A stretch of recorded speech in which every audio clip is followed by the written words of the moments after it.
Bonjour, Frank Grenier, comment ça va? Ça va très bien, ça va bien, toi aussi? Oui, ça va super bien. On s'est parlé il y a un an à propos de ton jeu que tu étais en train de conceptualiser. Là, je me demande où est-ce que tu en es rendu. C'est une bonne question.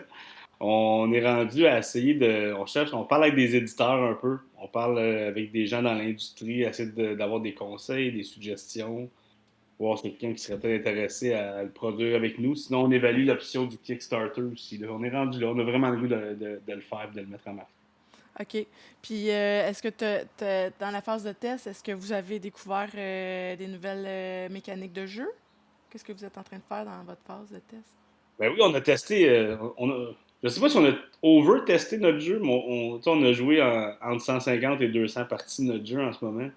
Au début, c'était beaucoup pour étudier, voir si le fonctionnement, ce qu'on a fait marche. Mais là, on essaie de le tester souvent avec des gens qui ont jamais joué, des trucs du genre, puis à date, ça va bien. Puis dans la phase de jeu, on trouve toujours des nouvelles affaires, on prépare peut-être des petites expansions. On n'a même pas fait le jeu, puis on pense à des expansions des jeux. OK. Et comment je peux dire, on a trouvé des modes de jeu où on peut jouer en équipe, on peut jouer en solo, on peut jouer la partie normale. Fait que oui, on découvre plusieurs choses sur notre jeu. OK. Puis, est-ce que tu as un prototype que les gens peuvent essayer? Pas encore. Ben, en fait, il y en a un, et c'est moi qui l'ai. OK.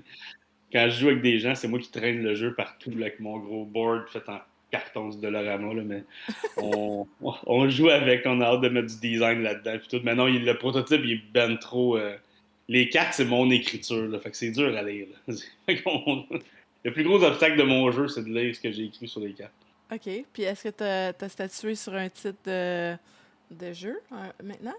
Ou c'est trop tôt pour le On a dire? un titre provisoire, un titre de travail, mettons, mais on n'est pas fixé encore dessus sur le nom. OK. Puis quand tu vas tester, tu dis que tu as fait 150 parties, 200 parties, c'est où que tu fais ça? C'est-tu dans les pubs ludiques? C'est-tu à travers le Québec quand tu fais des tournées? Au début, c'était surtout moi, puis parce que c'est un jeu que j'ai fait avec mon ami et collègue Martin Racine. C'est pas juste mon jeu à moi. C'est un jeu qu'on a fait ensemble. Et donc, on est souvent deux en partant pour jouer. Fait qu'on trouve des amis pour se rajouter. On a beaucoup testé dans notre entourage, mais notre entourage, après, en parle dans leur entourage. Fait que là, on va chez eux, on les fait jouer. Des fois, je vais amener mon jeu, je l'explique, puis je les regarde jouer parce que j'ai quand même du plaisir à le faire. Fait que c'est plus dans le marché naturel puis entourage en ce moment. C'est encore Ah, un petit secret bien gardé. OK. OK. Fait que là, moi, j'ai comme un scoop. C'est ça? Exact. Je pourrais te le faire essayer, Valérie, à un moment donné, si ça te Hey, tente. j'aimerais ça pour vrai. J'aimerais ça.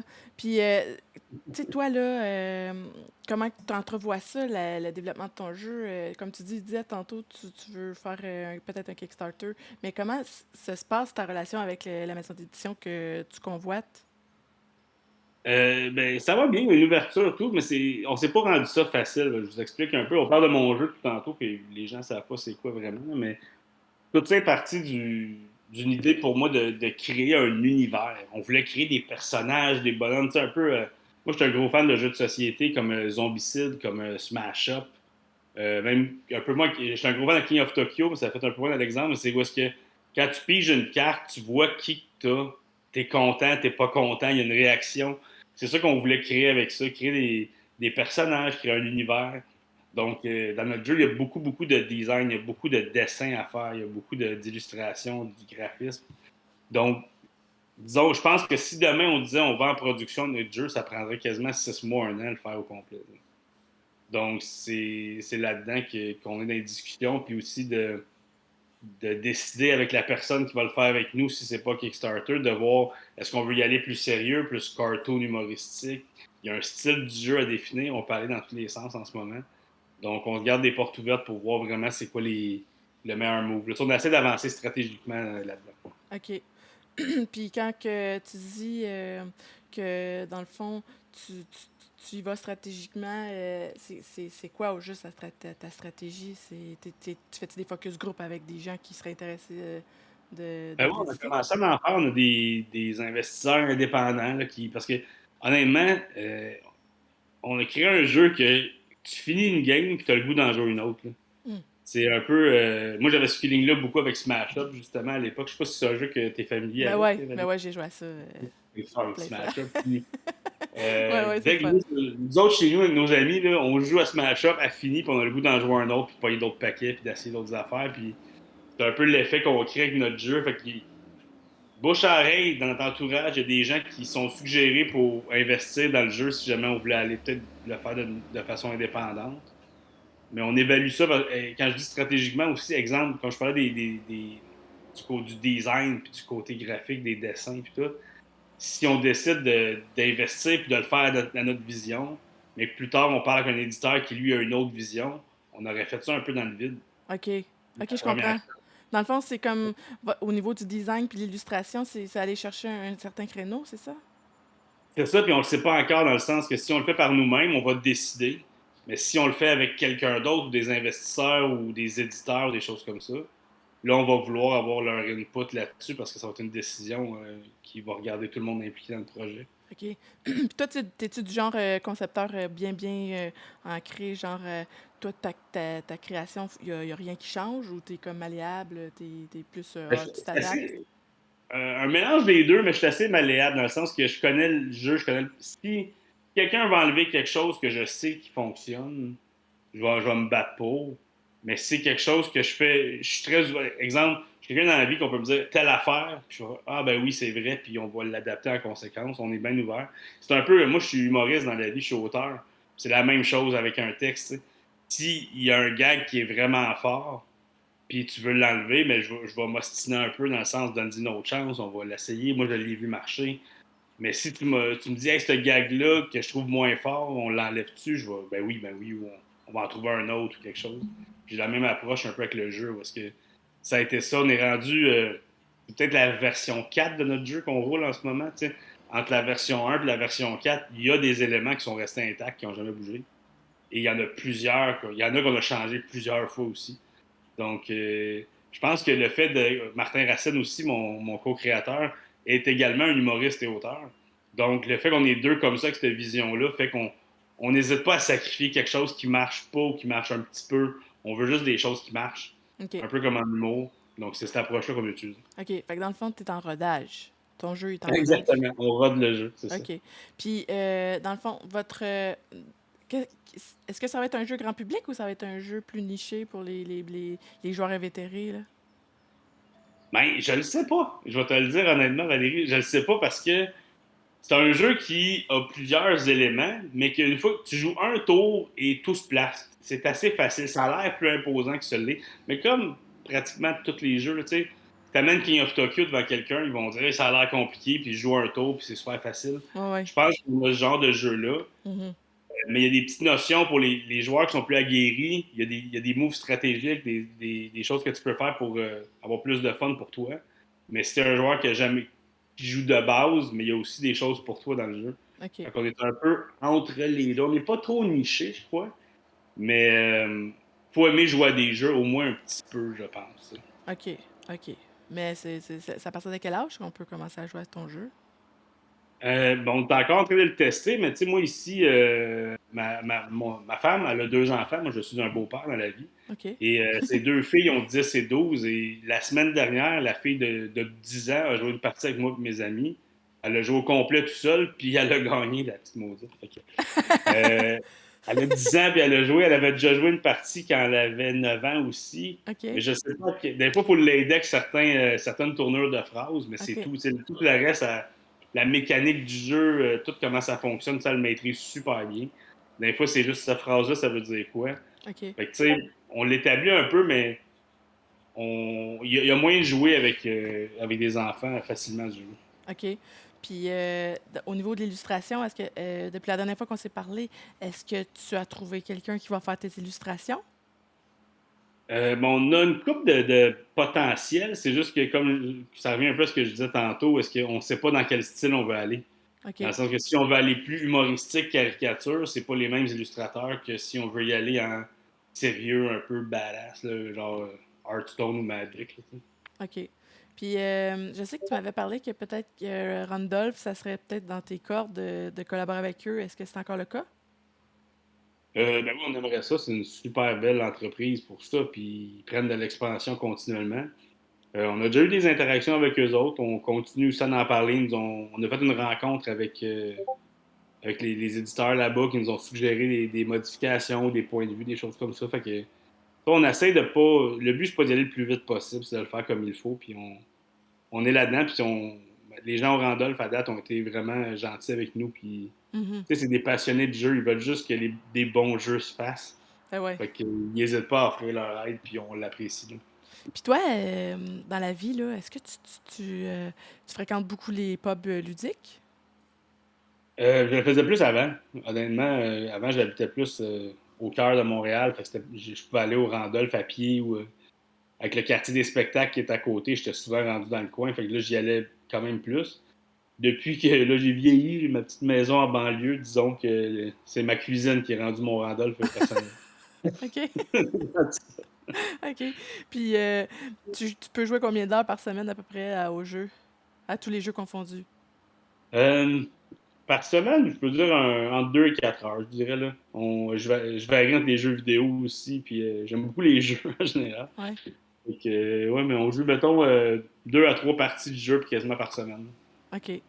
Puis, dans le fond, ton idée de faire ton propre jeu, c'est parti de où? Ça fait si longtemps que tu germes cette idée-là? Ouais, ça fait vraiment longtemps. Ça fait. Je suis pas bon pour calculer les années. Qu'est-ce qui est arrivé quand, là? Mais ça fait peut-être 7 ans à peu près. Ou est-ce que c'est parti juste que j'ai commencé à créer un univers pour le fun. Je checkais un peu tu sais, les Harry Potter, les Lord of the Rings, des affaires comme ça. J'aime l'univers, tu sais, où est-ce que tu crées ce que tu veux, puis les gens l'acceptent, tu le décris. J'aime beaucoup ce concept-là. Fait que juste pour le fun, à temps perdu, je me mettais à créer des personnages. J'ai créé un petit univers, puis à un moment donné, j'ai eu l'idée d'une mécanique de jeu, puis j'ai juste mis les deux ensemble.